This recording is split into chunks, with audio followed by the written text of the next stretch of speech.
শ্রী শ্রী রাধা গোপীনাথ জিউ কি জয়। সমবেত ভক্তবৃন্দ কি জয়। যে সমস্ত ভক্ত এবং দর্শনার্থী প্রত্যেক দিন এই হরিকথা আস্বাদন যারা করছেন তাদের কাছে আমরা অসংখ্য ধন্যবাদ এবং সহস্র দণ্ডবত প্রণতি নিবেদন করি। আজকের বিষয় হবে, আপনারা অনেকেই বিভিন্ন মন্দিরে যান, বিভিন্ন তীর্থস্থানে যান, অনেকের মনে সংশয় আসে, কি বলেন তো, যে ভগবান কি কথা বলে, ভগবানের মধ্যে কি প্রাণ আছে, তিনি কি আমাদের কথা শুনেন? আজকে আমি আপনাদের সেই দৃষ্টান্ত উপস্থাপন করব যে যদি কোনো বিগ্রহকে প্রাণ প্রতিষ্ঠা করা হয়, সেখানে সাক্ষাৎ ভগবান বিরাজ করেন এবং আপনি সেই বিগ্রহের সাথে প্রাণ প্রতিষ্ঠা করার পরে আপনার মনের কথা আদান প্রদান করতে পারেন, বিগ্রহের সাথে সাক্ষাৎ কথা বলতে পারেন। তার দৃষ্টান্ত আমি আপনাদেরকে তুলে ধরার চেষ্টা করব। আপনারা মন দিয়ে শ্রবণ করবেন আর আপনারা অনুরোধ করি এই কথাগুলো অন্যজনকে সঙ্গে সঙ্গে শেয়ার করবেন।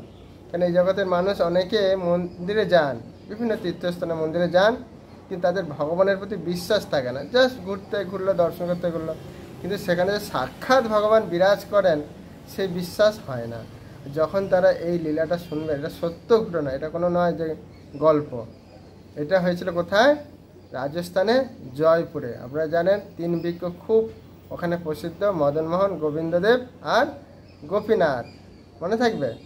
তো সেই গোপীনাথের লীলা আজকে আমরা শিক্ষা গ্রহণ করব, যে তার মধ্যে ভগবান সেই বৃক্ষের মধ্যে সাক্ষাৎ বিরাজিত আছেন এবং তার প্রমাণ তিনি দেখাচ্ছেন। কেমন?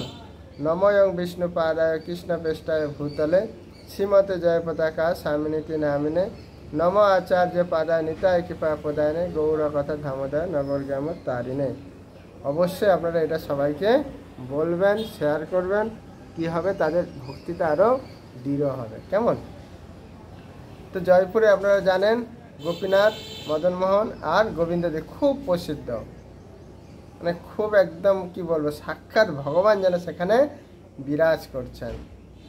তো সেই গোপীনাথের সময় সবাই কথা বলে, আদান প্রদান করে, যারা ব্রাহ্মণ, যারা শুদ্ধ বৈষ্ণব, এবং তাদের মনের কথা, তাদের যা কিছু সব কিছু গোপীনাথের সঙ্গে শেয়ার করেন, বলেন। তো একদিন বিদেশ থেকে একজন ব্যক্তি এসেছেন।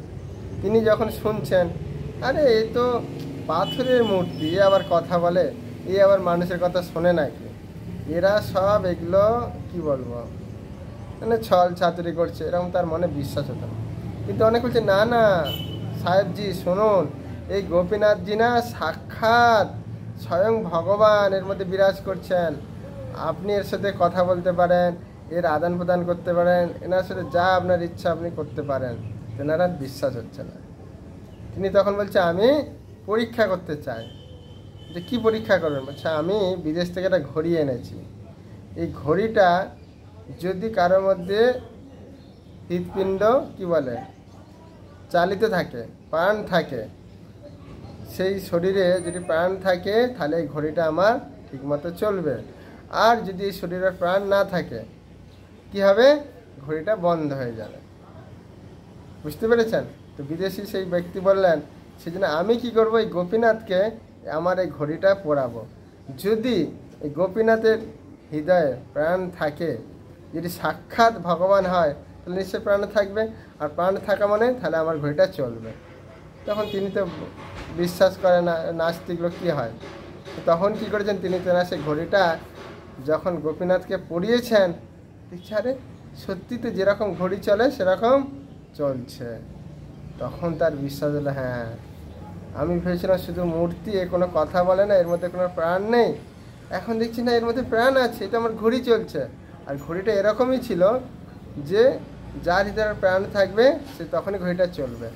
তখন তার গোপীনাথের প্রতি খুব বিশ্বাস হলো, সাষ্টাঙ্গে প্রণাম করলেন, হে গোপীনাথ, আমি তোমাকে বিশ্বাস করছিলাম না, আমি জানি তুমি শুধু মূর্তি, তুমি কোনো, তোমার মধ্যে প্রাণ নেই, তুমি লোকের কথা শুনো না, তুমি তার কথা আদান প্রদান করো না, তোমার সঙ্গে কেউ কথা বলে না, কিন্তু আজকে আমার দৃঢ় বিশ্বাস হলো তুমি মূর্তি না, তুমি সাক্ষাৎ ভগবান কৃষ্ণচন্দ্র রূপে তিনি বিরাজ করছেন।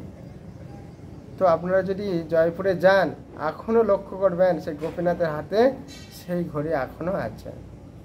তাহলে আপনারা বুঝতে পারবেন যে এটা কোনো গল্প নয়, এটা হচ্ছে সাক্ষাৎ ভগবানের তার কি বলবো ভক্তের মাধ্যমে হোক পাষণ্ডের মাধ্যমে তিনি লীলা করে দেখালেন যে যেখানে শুদ্ধ বৈষ্ণবরা সেই বিগ্রহকে প্রাণ প্রতিষ্ঠা করেন সেখানে সাক্ষাৎ ভগবান বিরাজ করেন।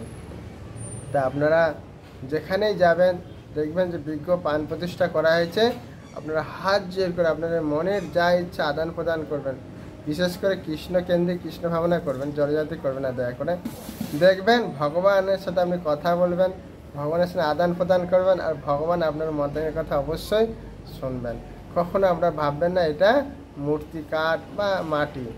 কেমন এই লীলার মাধ্যমে আমরা শিক্ষা পেলাম কি যে ভগবান সাক্ষাৎ এই গোলক বৃন্দাবন থেকে এখানে বিরাজ করছেন। জয় গোপীনাথ কি, সবেত ভক্তবৃন্দ কি জয়, নিতাই গৌর প্রেমানন্দে হরি হরি বল।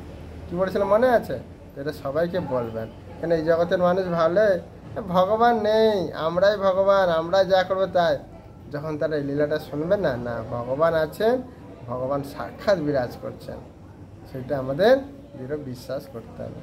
গোপীনাথের লীলা যখন তারা শুনবেন আবার বলবেন জয়পুরে যান, দেখে আসেন সেই গোপীনাথ বিগ্রহ এখনও আছেন, তিনি আমাদের জন্য বিরাজ করছেন, আপনার মনের কথা তিনি শুনবেন। হরে কৃষ্ণ।